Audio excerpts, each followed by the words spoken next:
Welcome to Understanding the Unhoused. My name is Joshua. Through a series of interviews with individuals who are experiencing homelessness, my intention with this podcast is to increase compassion and empathy for the unhoused. When people see an unhoused individual, they can feel fear, anger, apathy, sometimes all three. My hope is after hearing their stories, hearing what it's like for them on a day-to-day basis, it will make it clearer that these are just people. People who, through a combination of bad luck, bad choices, and, let's be honest, a broken system, have found themselves without a roof over their heads.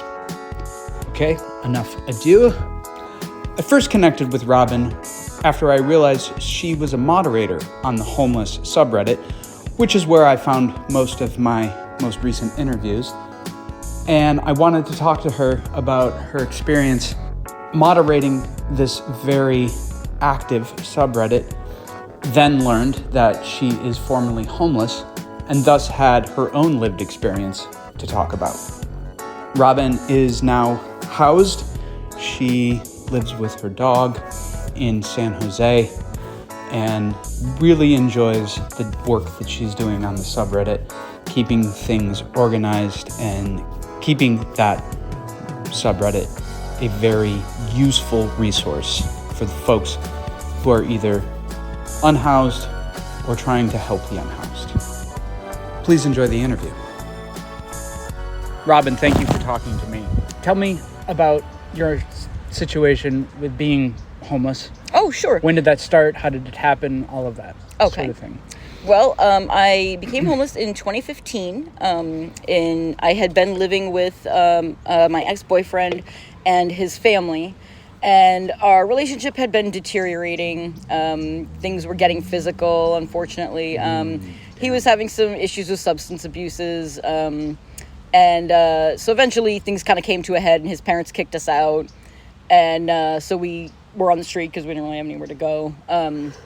I'm disabled, so like I do get like a disability check, but it's not enough to live in California, obviously. Yeah.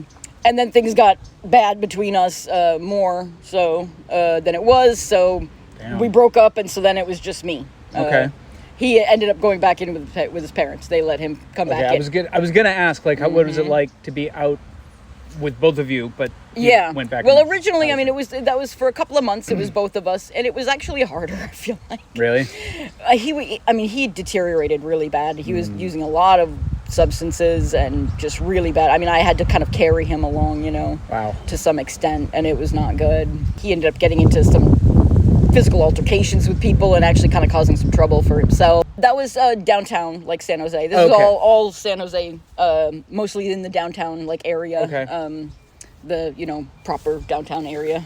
And so, what was life for you like after that?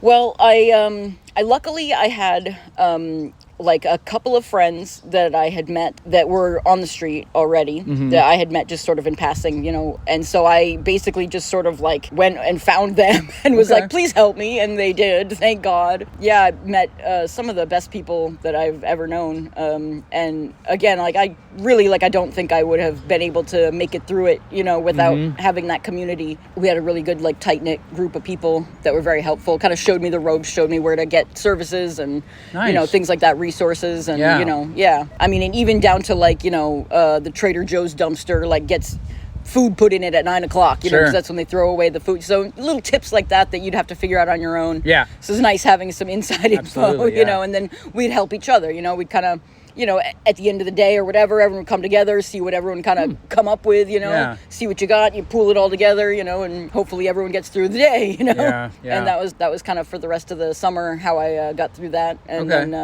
And then kind of continued from there, just made a lot of good friends and met nice people. And that is an uncommon story. Yeah, I know. Most of the folks I've talked to don't meet nice people outside.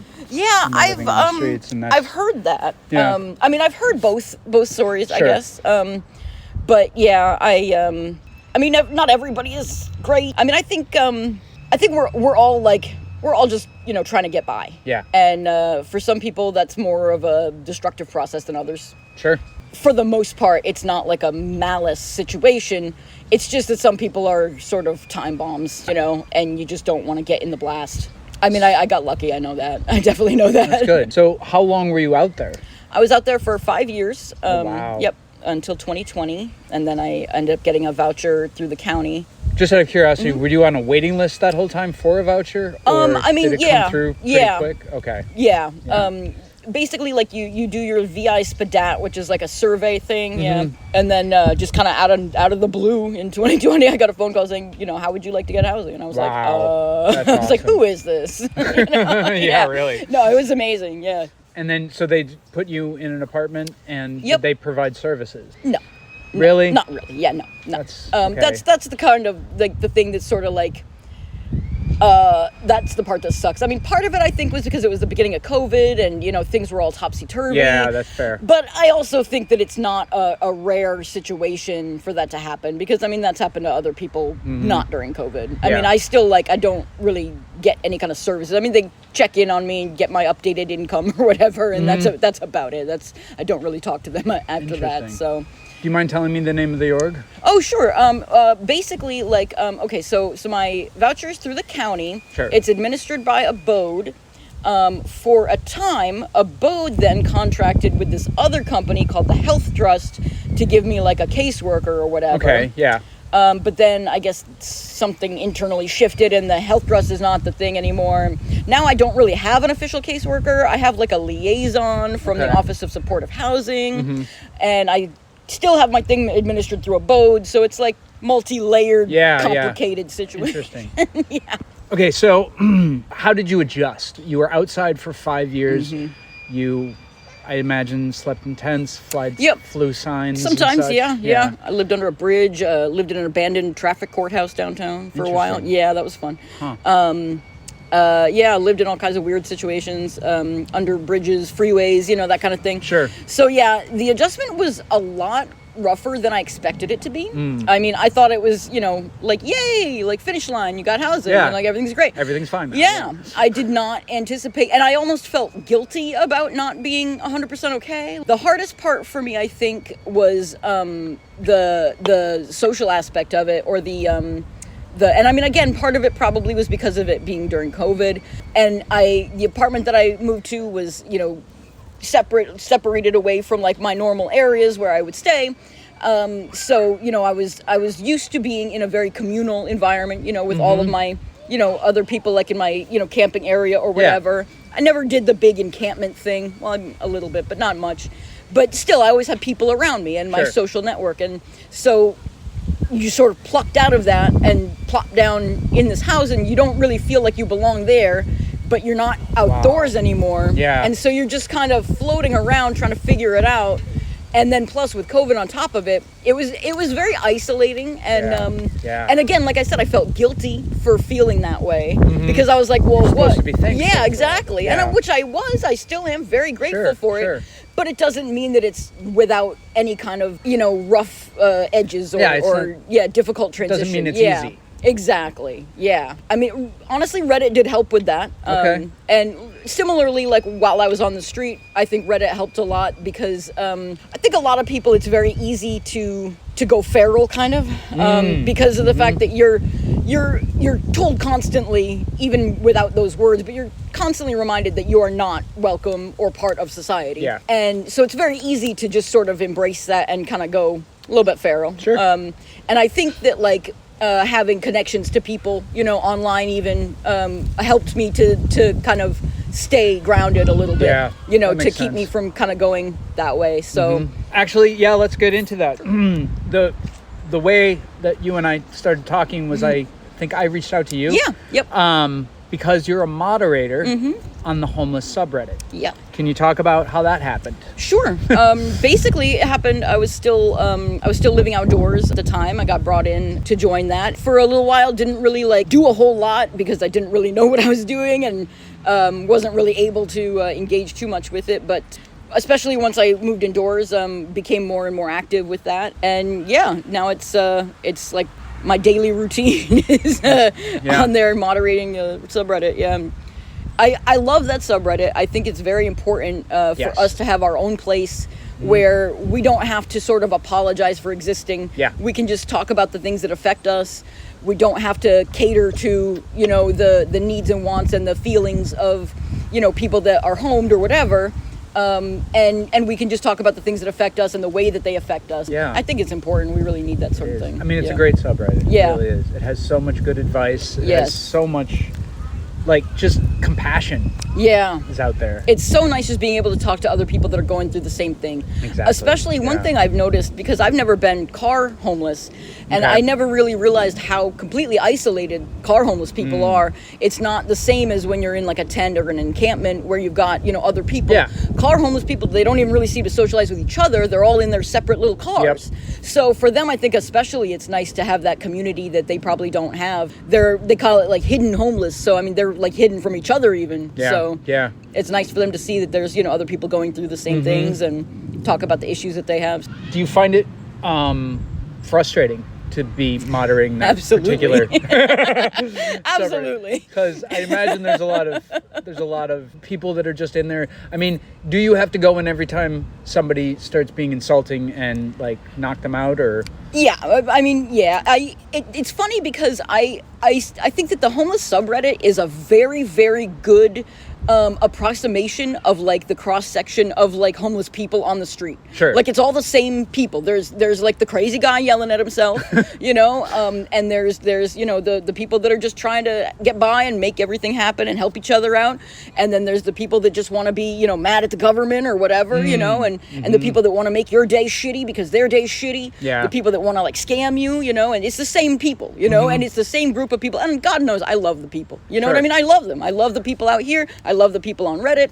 But it's the same sort of group. Yeah, and one of the big things that like I am sort of adamant about, and that it's like a very hard line, is you know, like the sort of name calling or attacking sort of things. Like I don't mind if people disagree. That's fine. Everyone disagrees.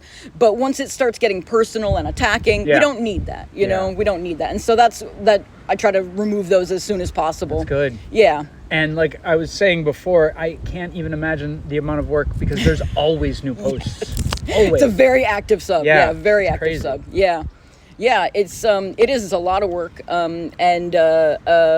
Basically, like we get a lot of people who come there who are not homeless, who are trying to scam or whatever. Oh, yeah. And that's one of the reasons why we have a rule that you're not allowed to offer anything, because it attracts these scammers. They Yep. think, oh, it's a honeypot. You know, people are giving stuff away. Let's go here. Yeah. So we try to reduce that because we had a real problem with that a few years ago. It's hard because people want to be charitable or whatever. Yeah. And we always have to tell people like, it's very nice. I usually tell people like, look, I can't say what you do in private messages, Sure. but just don't do it openly do on the it on sub, the you know? post, yeah. Or do it in your local community or whatever, you know? But it's just, we can't, Yep. it makes everything bad for everybody if you attract these scammers, you know, people trying to get money or get whatever. Because the thing is that like, even though most homeless people or formerly homeless people, we don't have a lot of money or whatever, but we empathize greatly because we've been there. Yeah, And exactly. so we had this issue, I mean, where, you know, these people were basically getting money out of people who just don't even have it to give, Wow. but they're giving it because they feel for you, you know? Yeah. You're pulling on those heartstrings and Yep. they know how it is. So they're sending $10 when they don't have $10, you know? I mean, and to me, that it breaks my heart. I mean, it sucks Yeah. seeing anyone get scammed, but when it's someone who really like doesn't have it to lose, Yeah. that's even worse. That's the Because I worst. mean, they're giving it when they don't really have it to give. Like, Talking about your experience when you were outdoors, like what do you feel was the most helpful thing that you received from people? oh wow, Either words or actual items? yeah. Well, honestly, I think the most helpful thing that I received from people was like the unexpected compassion. I think like. I remember once I was standing with my dog in front of a gas station, and I had given him the last of his dog food the night before, and he was hungry, and I didn't have any money. It was like the end of the month. I was, I wasn't just trying to figure out what I was going to do. I was hungry too. We were sharing a cup of noodles. And I was trying to figure out what I was going to do. And this nice lady who had, was getting gas or whatever, came up and asked to pet him. So she pet him. She was saying hi. And she's like, oh, he's hungry, huh? And I was like, yeah, well, we're sharing, and she was like, I've got a big bag of dog food. If you're going to be here for a little bit, I'll bring you some. And I was like, sure. So about maybe half an hour later, I had started walking, down to the park or whatever, because I was like, she's not coming back. It's very nice, but she's not coming back.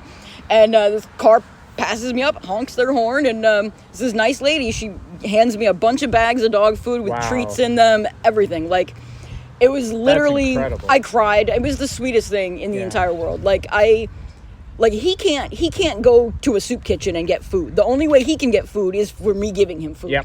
And so like it's all on me. And so like if I can't provide for him, like he doesn't have another option. And so like it was like to have someone come in and give that to me. Like I appreciate when people give me food, but to give me food for him like meant everything to me because that's his only choice, And that got us to the end of the month. And it was one of the sweetest things because it not only was a very generous gift, but it was the caring, She went all the way home, bagged up this food, gave me treats, all this stuff. Like, just, that is very she sweet. cared, And those types of things. And that's not the only time either. I've had multiple times where someone has, like, really, like, surprisingly kind of gone above and beyond or out of their way because they really just wanted to help or whatever. And, like, I mean, it's like I said, it takes your breath away every time, you don't expect it ever, but it happens pretty regularly. I mean, like, more than you would think. I mean, obviously you don't need to be saved every day, but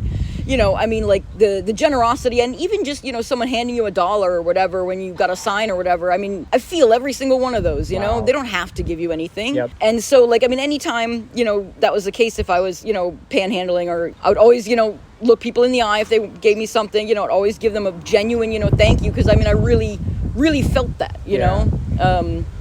But yeah, I mean, there were, like I said, a few that really stood out. I actually had a great experience with somebody on the San Jose Reddit, when they found out that I was homeless, asked if he could drop off a box of, some non-perishable food or whatever to my spot. And I was like, yeah, no problem. So I told him like where I was and everything. And he's like, I'm just going to drop it off here. I'll tell you, you can go pick it up or whatever. So I go and I get this cardboard box, this big cardboard box of all this stuff, like crackers and all this stuff. And then on the top was a Tupperware container, with like pasta in it, like cooked pasta. Yeah. Baked ziti. And it was still warm. Wow. Like, I've never forgotten the taste of that. It was like the best feeling ever, just eating that, because not only was it like food, like I said, but it was like you could feel it. I mean, this was like it was like the food that like his wife had cooked or something. Right. I mean, it wasn't like he just slapped something together and gave it to me. I mean, it was like this was like their food, and like he was like. It was like the caring, and it was warm and it was so good. Wow. Yeah, that was one of the ones that really awesome. like stayed with me too. Like just again, those little things like that were just it's amazing. So you were out there and you've talked to people on subreddit for years now. Yeah. What do you think the worst misconception is about the unhoused? The worst misconception, I think, is, I mean, I guess it's sort of about the unhoused and sort of about the system. Okay. Is that I think a lot of people just assume that we're refusing services or refusing shelters and we just want to just be out there for whatever. I don't know why they think that, but like no one wants to be out there. Yeah, seriously. I mean, there are situations where it's maybe you choose it over something that's not desirable, but I mean, in a large part, I mean, like in San Jose, for example, I mean, like there's 6,000 homeless people in San Jose. There's about 1,000 shelter beds. I mean, there's not options for all of those people, I mean, even if we all said, yes, sign me up, there wouldn't be a place for everybody. Right. And I think that's something that people don't know. I didn't know that before I was homeless. Really? I honestly, when I was like going to be homeless, I went to the housing authority or whatever over there and, stood in line or whatever, got up to the front. I said, okay, I'm going to be homeless. Please help me, and, and they said, okay, well, Section 8 is closed. There's no waiting list for that. So we don't really have anything. And I was like, okay, well, what else you got? And they were like, nothing. And I was like, that's not, how does that work? Like, wow. What do you mean? I was like, so there's just nothing. I'm just going to be like on the street. Like it just like, I literally like, and it was so funny because I look back at that and I'm like, can't believe I like was so naive, but I really literally thought like, well, if you don't want to be out there's gotta be something for you, but there just wasn't. I was just sort of stunned. I didn't know that. Yeah. What do you wish could be done better Yeah. with the systems that are in place. And that's the thing, is that, like, I don't have a good answer. Like, I mean, Fair enough. obviously I know that there needs to be more permanent solutions. They're doing a lot with the temporary stuff. They're doing these tiny homes. They're doing like refurbished motels. But the thing is that they're kicking people out after 6 months Exactly. when they know there's no place for them to go. Yeah. Like, I mean, it's ludicrous to me. I don't understand it. I mean, it's all just to move people around and look good on the numbers games or whatever. And it's dumb. It's not helping people. Right. They need to make these permanent, solutions, like, and it needs to be more than 40 units at a time. It's not going to work, They do a count every year of how many homeless people have died on the street, here in San Jose. We do a thing where we make these like styrofoam like gravestones, one for everybody, Wow. and then we put them all up in front of City Hall, and awesome. do like a little like service for everybody. Memorial. Yeah. And I think last year there was 250. Wow. And that's too many. Yeah. I don't know if they've made 250 units of housing last year, wow. And I mean, if we're dying at a rate larger than they're housing us, that's a problem. Yeah. Like, and not only that, but there's people being added to our numbers that are greater than both of those numbers. So, absolutely. I mean, it's not going to help. Like, it's not working. Like, they need to do it faster. I think, honestly, I think they need to stop focusing on the temporary solutions. I think they need to just let people stay where they're at, in their camps or whatever. Okay. And just tell them, if you keep it clean, you can stay. If you don't keep it clean, then, we'll move you. Yeah. But if you can, we'll give you a trash pickup every week or whatever. And if you can just keep it clean, you can stay here. You don't have to move. Because that's one of the worst things, being homeless. Imagine. I mean, you think moving sucks when you're indoors. Like, Right. it sucks even worse when you're homeless. But, and being able to just stay in one spot, then services can come to you and you don't get lost in the shuffle. Yeah. Because that's a big problem. A lot of people don't have phones or whatever. And so then if you're moving or you get, swept away and they don't know where you are, and then they can't find you to give you services and stuff. Yeah. And because we have we do have a lot of great services that come out. We have not only people that are coming to do housing intake or whatever, we also have medical teams that come out and check on people, especially people that have known, chronic conditions or whatever. We've got great people that do that. We even have a veterinary team now that comes out and does stuff. That's excellent. Yeah. Fantastic stuff, but those only work if they know where to find people. And so I think, they should just let people stay where they're at, Don't worry about these $50,000 tiny homes. Like, what is that about? I know. Not helping. Like, that's not a temporary solution. Like, that better be someplace someone can live. I feel like when you take someone who's been living outside even for a couple of months and you stick them into such a small space, that's just going to make things worse. Yeah.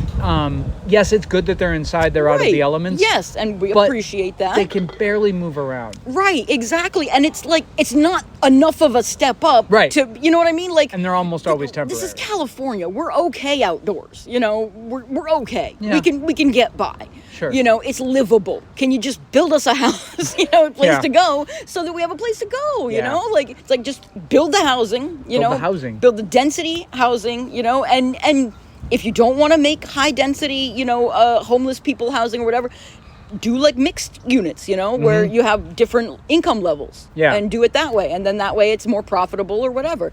And those are better for communities anyway, because you get a variety. Exactly. So, but we need more units, They need to enforce the rule that new developers need to have 15% have to be affordable or whatever.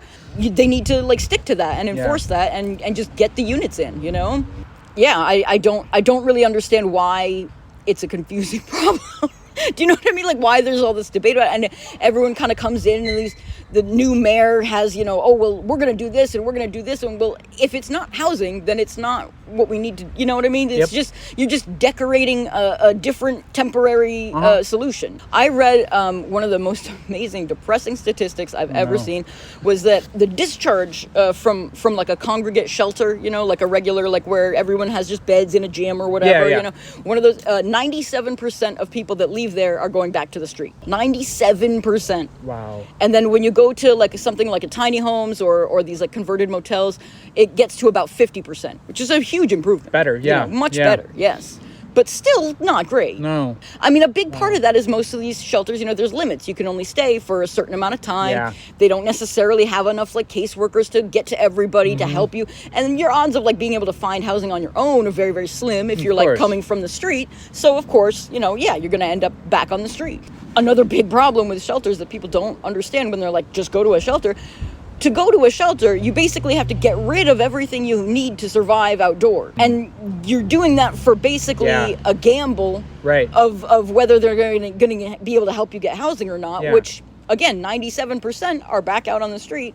And now you don't have anything. Now you don't have anything, yeah. So it's not an easy situation. And you get separated from the people that you live with if you're not married, or even if you are married, if you're not in like a shelter that's for families to stay together, you still get separated. That's very stressful. Yeah.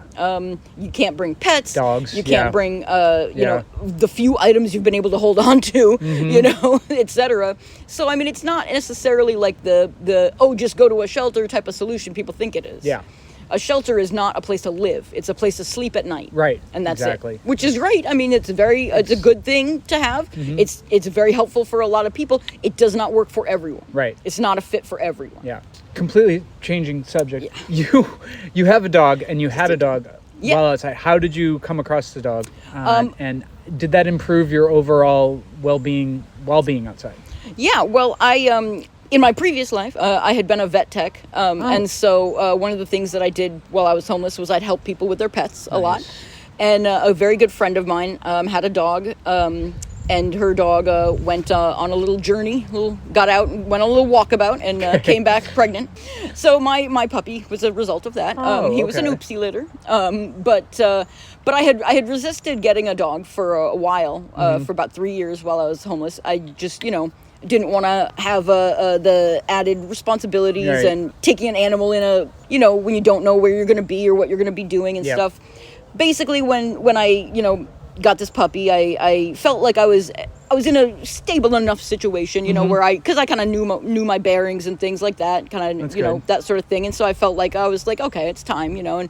So and it improved. It improved so many things, honestly. Really? That's awesome. I mean, even down to just like sleep schedule, because you got to be there with this puppy, and so instead of just keeping strange hours or whatever and just working too much or that kind of thing, you got to be there with this puppy, and so it helps you stay on a regular schedule. That's good. It gives you something to do, which is nice. You have an automatic, someone in your corner, like, because this puppy loves you, no matter what. Doesn't matter what you do. The puppy doesn't care. Yeah. Doesn't care what's going on. It just wants to hang out, play with you, whatever, And so, and I've known a lot of other people on the street where, like, that, like, their dog is, like, the one thing kind of keeping them on the ground, Yep. Because, maybe they're, like, some mental health issues. I had a very good friend who was, like, schizophrenic. I know he was very badly schizophrenic, but his dog was, like, that was, like, his anchor to the ground, That's awesome. And he had to take his meds because he had to take care of his dog, Right. And he loved his dog. That dog, no matter how much he was being crazy or just doing whatever, that dog still loved him and accepted him no matter what, so even if he was having a bad day and just yelling at people or whatever, that dog was still right by his side. Always have a friendly face when you got that dog, and for some people that's the only friendly face they see all day. For me, it was great because it gave me something to do. Like I said, it gives you a schedule, it gives you you have to start thinking about something other than yourself, which makes you plan things, which makes you focus on longer term goals. Sure. When you're homeless, everything is very immediate. You're only thinking about today. What are you going to eat today? Gotta get the laundry today, that sort of thing. You're just thinking about what you're going to do today. But then, you got to start looking at longer things, and helps you, plan things out, maybe sort of help get things lined up. And honestly, like, I think part of why I became more proactive, I guess, with getting my housing and stuff was because I wanted him to be indoors and safe and, that kind of thing. I mean, like, obviously I wanted to be indoors too. Sure. I like to charge and shower. But yeah, I mean, once you have someone else, it's so much easier to empathize with someone other than yourself. Do you know what I mean? You can put up with a lot yourself, but when it's affecting someone else, someone that you care about, and especially someone that you feel like you're responsible for, it gives you that much more motivation. Yeah, beautiful. Yeah. And wow. he's a great dog because he's very sweet and he's very friendly, but he is intimidating looking. So he was wonderful security while I was outdoors. Oh, yeah. I didn't have to zip up my tent. Like, I could leave, go do stuff. Nobody ever touched my stuff. Wow. Yeah. That's amazing. Because he's large, you know, Yeah. and he'll bark or whatever. Even though they don't know that he's just barking trying to get them to come over to see him. I'm dead serious. To pet him. Yeah, he's trying to get them to come over, Right. and they think he's scary, you know. Right. So it worked either way. I'm not going to complain. Exactly. But so it was nice for that, having that extra security, and even just like at night, if I was in my tent, you know, at night, because you hear all kinds of noises. I live by the freeway; everything makes noise. Oh, yeah. But I knew that I could look at him, and if he was reacting, I knew that Then it you was know there was something a real bad. noise. Yeah. There's someone walking up. He would always hear them before I did, you know, and so he would always alert me if anything was happening, and so it makes you feel more secure that way too, because you know you've got that you know, somebody's got your back. An alarm system, yeah. Exactly. And he probably smells them too, so he can tell me if they're friend if they're or good foe. or not. Yeah, exactly. That's a good point. It's great. It's a great security system Yeah. and it keeps you warm, which is great. Keeps you warm. Yep. I love that. And my dog's a cuddler, so I'll just put him under the blankets with me. Aww. And it keeps me warm, and you've got you got another being there to talk to or to Sure. bounce ideas off of, which is nice. What advice would you give to someone who is facing homelessness, just became homeless, something like that? I would say, let's see, it's hard because I would say facing homelessness, I would say do anything you can to not be homeless. Like, I mean, even if you feel like it's embarrassing to talk to family or friends or whatever, like talk to them because it's so much harder to get back up on your feet once you're actually on the street. It might seem like it's not, but it's so much exponentially harder. It's much easier to bounce back from a stable platform indoors, even if you're just sleeping on a couch or something. So yeah, definitely try to avoid being homeless. If that's unavoidable, I definitely get a storage unit if you can. That was another lifesaver for me. I had a storage unit the whole time, and that was just vital because otherwise, I mean, you're going to lose things. You're going to get things when you get swept. There's going to be times you can't take everything, you know, even if you plan and you try to do it as fast as you can or whatever, there's going to be things that you can't get. And so you're going to have to be able to replace those or whatever. Yeah. Plus there's going to be things that you're not going to want to risk losing, you know, valuable things or things that you need for doing whatever work that you can do. You know, if you have a laptop or something, you want to keep that somewhere safe, or any kind of personal family photos or anything like that you don't want to lose, your important documents. You want to have a safe place for those. So if you can get a storage unit, or at least, you know, have a friend or family member that you can keep a box of stuff at their place or something like that to keep stuff safe, because no matter how hard you try, you're going to lose stuff outdoors. It's just going to happen. And if you have like a safe unit like that, like, I mean, I always was able to have kind of like a backup tent if I needed one, or, you know, that kind of thing. Unfortunately, like, once you become homeless, like, you're probably going to be out there for a while. Like, most of the waiting lists and things for housing are, I don't know anyone who's gotten housing in less than 2 years. Wow.